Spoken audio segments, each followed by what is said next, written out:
Rohit sir भी आए थे, तब भी मेरी जब उनसे बात हुई तो एक अलग वाइब थी उनकी, तो मेरा मन था कि मैं उनके साथ भी काम करूँ। और भाई बैंड बजेगा ही। और जो कहता है कि मुझे डर नहीं लगता, ये नहीं होता। मैं नहीं मानता, डर सबको लगता है भाई।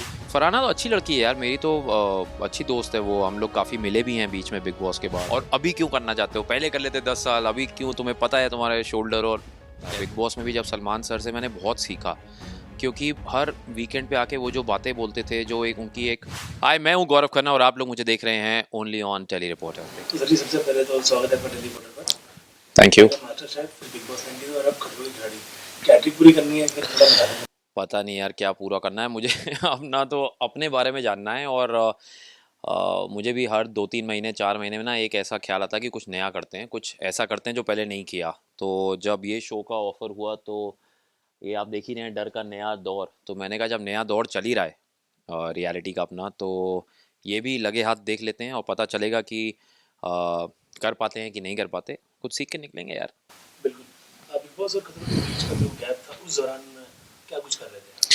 मैं इवेंट्स कर रहा था, मेरे बहुत सारे जगहों पे लोगों से मिल रहा था, लोगों के इवेंट्स में। क्योंकि जब बिग बॉस आप जीतते हैं तो लोगों का प्यार बहुत ही ज़्यादा अलग लेवल पे होता है, क्योंकि बहुत बड़ा शो है वो। और क्योंकि अनुज बहुत बड़ा कैरेक्टर ऑलरेडी था, लेकिन मास्टर शेफ और बिग बॉस के बाद जो प्यार था वो 10 टाइम्स हो गया।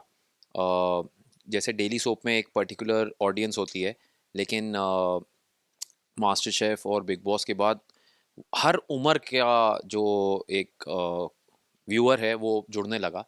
तो मैं भी कभी वक्त नहीं मिला था कि मैं जब डेली सोप कर रहा था कि उनसे जाके मिल पाऊँ, कोई इवेंट्स कर पाऊँ, उनसे रूबरू हो पाऊँ।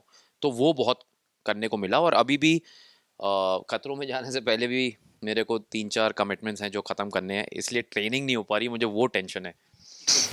खतरों जैसा शो चुनने चूज करने के लिए क्या कुछ बताना चाहेंगे? क्योंकि it's a show about overcoming your fears, मतलब अपने इनिबिशंस, अपने जो आपके शॉर्ट कमिंग्स हैं, जो आपके जहन में ये होता है ना कि मैं शायद ये नहीं कर पाऊंगा या कर पाऊंगा, तो वो जानना बहुत ज़रूरी है। और इसलिए मेरे को जब ये ऑफ़र आया तो मैंने थोड़ा सोचा करूं कि ना करूं।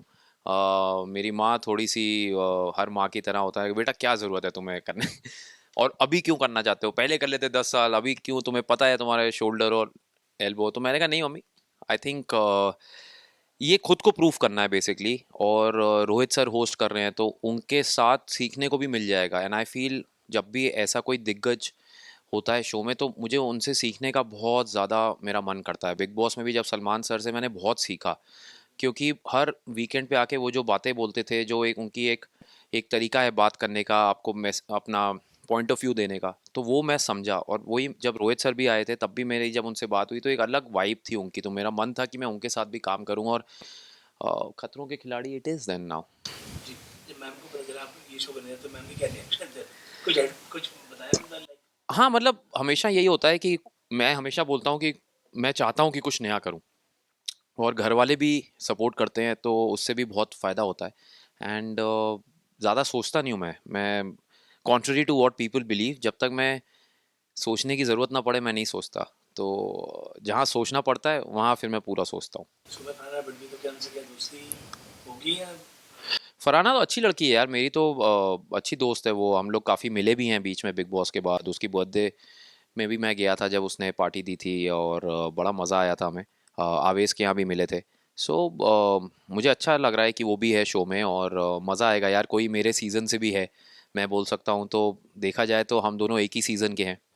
एंड बाकी सारे जितने लोग हैं वो भी मेरे दोस्त हैं, जिनके जो पुराने भी आ रहे हैं वो भी सब मेरे पुराने दोस्त हैं। तो ये शो में तो मज़ा करेंगे, और मिल के ओवरकम करेंगे यार सारे डर से, क्योंकि बैंड तो सबका बजने वाला है। डर का नाम लिया है तो आपका सबसे बड़ा डर? मेरा सबसे बड़ा डर है जिस दिन मैं कुछ नया करने से अपने को रोक लूँ, आई थिंक वो सबसे बड़ा डर है मेरा। और इसीलिए शायद मैं नई नई चीज़ें ट्राई करता रहता हूँ। कई बार जैसे बोलते हैं ना कि अपने कंफर्ट जोन से बाहर, औकात से बाहर भी कई बार आप सोचते हो। मैं एज अ कानपुर का लड़का मैंने कभी सोचा नहीं था कि मैं इतने साल टीवी में टिक पाऊँगा बिना किसी सपोर्ट के, बिना किसी। तो वो अपने औकात के बाहर का सपना था बेसिकली।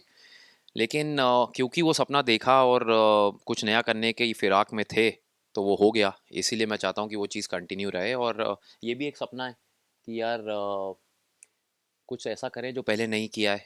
तो कोशिश है, देखते हैं। आपकी स्ट्रेंथ क्या होने वाली है? वाटर, हाइट, फायर, करंट क्या होगा?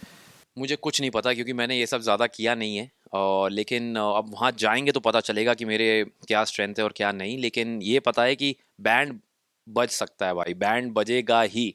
और जो कहता है कि मेरा मुझे डर नहीं लगता, ये नहीं होता। मैं नहीं मानता, डर सबको लगता है भाई। लेकिन उसी को तो ओवरकम करना है, और उस प्रोसेस में अगर आप अपने बारे में कुछ सीखते हैं तो अच्छी बात है। भाई लास्ट क्या कुछ तैयारी करके थोड़ा सा बताएं, किस तरह की तैयारी अपनी टीचर को? यार तैयारी बेसिकली मैंने जैसा बोला कि मेरे थोड़े से pre requisite events lined up हैं, तो मैं ज़्यादा तैयारी नहीं कर पाया हूँ। लेकिन मुझे ये पता है कि यहाँ पे फिजिकलिटी के साथ साथ मेंटली भी आपको बहुत ज़्यादा अडेप्ट करना पड़ेगा। सो मैं बस कोशिश कर रहा हूँ कि अपने माइंड को स्टेबल रख पाऊँ और काम रख पाऊँ, because I think that is the pre requisite. But वो कितना होगा नहीं होगा मुझे नहीं पता। बहुत सारी शुभकामनाएं आपको इस शो के लिए, और अपने फैंस के लिए मैसेज करना चाहिए। Thank you so much. जैसे आप लोगों ने प्यार बनाए रखा है मेरे पिछले शोज़ में मेरे साथ, इस शो में भी मुझे आप लोगों की सपोर्ट की ज़रूरत है। Contrary to what people think कि ये वोटिंग का शो नहीं है, पर आपकी ब्लेसिंग्स तो फिर भी मुझे चाहिए ही चाहिए। क्योंकि जब ये शो टेलीकास्ट होगा तब तो आप देखेंगे ही, लेकिन मुझे आप लोगों की ब्लेसिंग्स अभी से चाहिए, बिकॉज मुझे लगता है पॉजिटिविटी और पॉजिटिव वाइब्स जो हैं वो हर जगह काम आती हैं। सो सब ब्लेसिंग्स भेजते रहिए।